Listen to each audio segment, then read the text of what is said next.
पद्मशाली शिक्षण संस्था संचलित सौ भूमपुल्ली कन्या कनिष्ठ महाविद्यालयात माजी सैनिक उदयसिंह चव्हाण यांच्या 75व्या वाढदिवसानिमित्त इयत्ता 11वी व 12वीच्या गरीब व होतकरू विद्यार्थिनींना मोफत वह्या वाटपाचा कार्यक्रम संपन्न झाला। या कार्यक्रमाचे प्रमुख पाहुणे म्हणून उपजिल्हाधिकारी सौ अंजली मरोड व सौ अनिता माळगे, शिवसेना महिला सक्षमीकरण महाराष्ट्र राज्य समन्वयक हे उपस्थित होते। या कार्यक्रमाच्या अध्यक्षस्थानी पांडुरंग काका दिड्डी, ज्येष्ठ विश्वस्त तथा माजी अध्यक्ष पद्मशाली शिक्षण संस्था हे होते। माजी सैनिक उदयसिंह चव्हाण यांच्या जन्मदिनाचे औचित्य साधून 11वी व 12वीच्या गरीब व होतकरू विद्यार्थिनींना मान्यवरांच्या हस्ते मोफत वह्या देण्यात आल्या।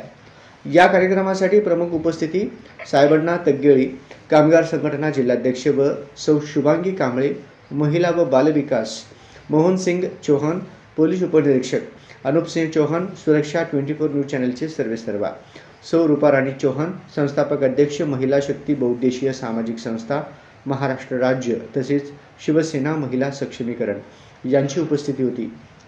या कार्यक्रमाचे प्रास्ताविक संदीप क्षीरसागर सर यांनी केले।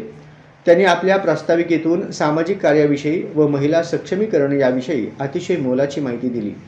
महिला व मुली सक्षम तर समाज सक्षम बनेल, महिलांनी समाजात आपले वेगळे स्थान निर्माण करावे याविषयी माहिती सांगितली। तसेच अनिता माळगे यांनी उद्योजकांबद्दल माहिती दिली। उद्योगधंद्यात उतरून आत्मनिर्भर बनावे, कौशल्य व परिश्रम यांच्या जोरावर यश संपादन करून समाजात आपले स्थान निर्माण करावे असे त्यांनी सांगितले।